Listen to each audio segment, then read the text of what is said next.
जय हिंद दोस्तों। आज के लेक्चर में हम देखेंगे structure and function of cell. तो सबसे पहले सेल का डेफिनेशन हम देखते हैं। The basic structural functional and biological unit of all living organism that is responsible for all of life processes. तो सेल जो होता है वो हमारा सबसे स्मॉलेस्ट यूनिट होता है किसी भी लिविंग ऑर्गेनिज्म का, ठीक है। और ये उन लिविंग बींग्स के स्ट्रक्चर को मेंटेन करता है, उनके फंक्शन को मेंटेन करता है और उनका बायोलॉजिकल इंपॉर्टेंस क्या है ये बताने का काम करता है, ठीक है। नेक्स्ट हम यहाँ पे देखेंगे कि सेल के कंपोनेंट्स क्या क्या होते हैं।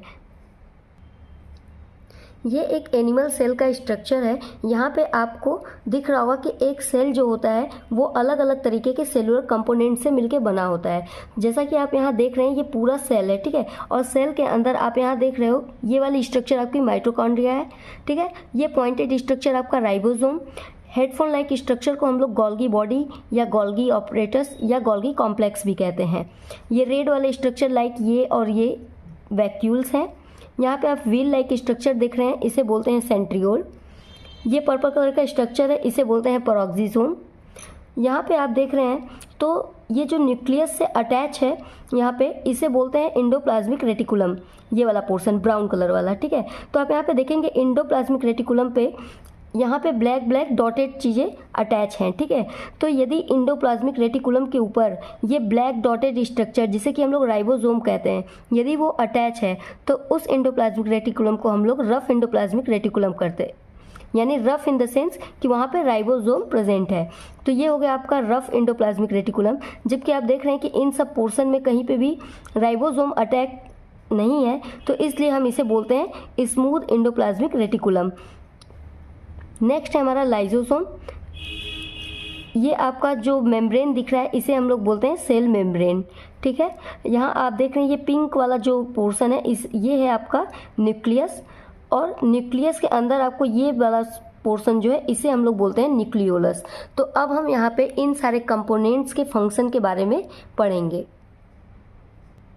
ओके, नेक्स्ट है फंक्शन ऑफ सेल कंपोनेंट। यहाँ पे हम वन बाय वन करके सेलुलर कंपोनेंट्स के फंक्शन को देखेंगे। पहला है हमारा सेल मेम्ब्रेन। इसका फंक्शन क्या है, कह रहा है act as barrier regulating what enters and exit the cell and also maintain the shape and size of cell.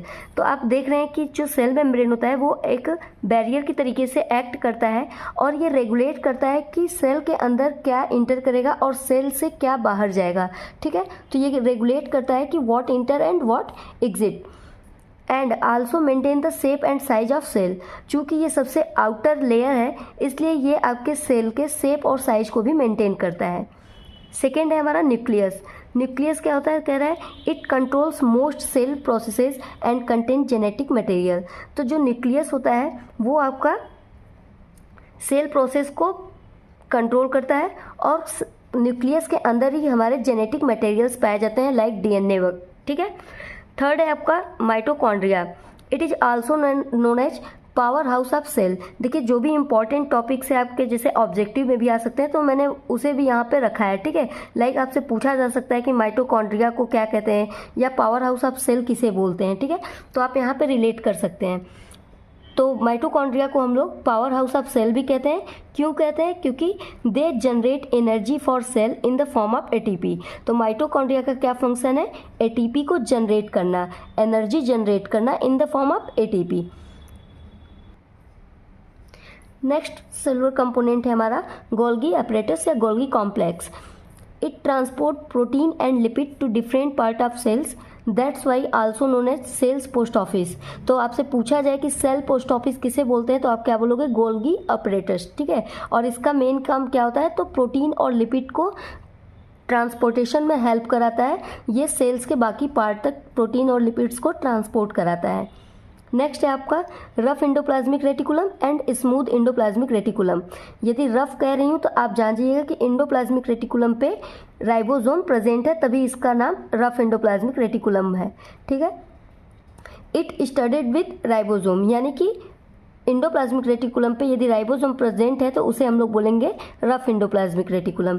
And it is the primary site for protein synthesis. तो rough endoplasmic reticulum का primary function क्या है, protein synthesis का। ठीक है। Next कह रहा है लैकिंग राइबोसोम, जहाँ पे राइबोसोम लैक करेगा वो आपका हो जाएगा smooth endoplasmic reticulum and involve in synthesis of lipid. और स्मूथ एंडोप्लाज्मिक रेटिकुलम का फंक्शन होता है लिपिड सिंथेसिस में हेल्प कराना। नेक्स्ट कंपोनेंट है lysosome. It is also known as suicide bag. Lysosome को सुसाइड बैग भी कहा जाता है because it break down cellular waste and convert complex molecules into simpler. तो लाइसोसोम को सुसाइड बैग भी बोलते हैं और इसका फंक्शन होता है कि जो सेलुलर वेस्ट होते हैं यानी सेल्स के अंदर जितने भी डेब्रिस होते हैं, जो सेलुलर वेस्ट होते हैं, उनका ये ब्रेक डाउन कराता है और जो भी कॉम्प्लेक्स मॉलिक्यूल होते हैं उनको ये सिंपलर मॉलिक्यूल्स में कन्वर्ट करता है। नेक्स्ट हमारा centrioles. They help in the formation of spindle fibre that separate the chromosome during the cell division. तो सेंट्रियोल आपको मेनली सेल डिवीजन के टाइम देखने को मिलता है। इसका काम होता है सेल डिवीजन के टाइम पे स्पिंडल फाइबर को फॉर्मेशन कराना और दैट सेपरेट द क्रोमोसोम, और उस टाइम जो क्रोमोसोम बनते हैं उनको सेपरेट करना। नेक्स्ट है आपका पेरोक्सिसोम। पेरोक्सिसोम क्या होता है? तो कह रहा है peroxisome contain enzyme to break down fatty acid and amino acid. तो पेरोक्सिसोम का जो आपका फंक्शन है वो कह रहा है कि पेरोक्सिसोम के पास एंजाइम होते हैं जो कि हेल्प कराता है आपके फैटी एसिड या अमीनो एसिड के ब्रेक डाउन में। ठीक है, तो ये आपका था function and structure of the cell.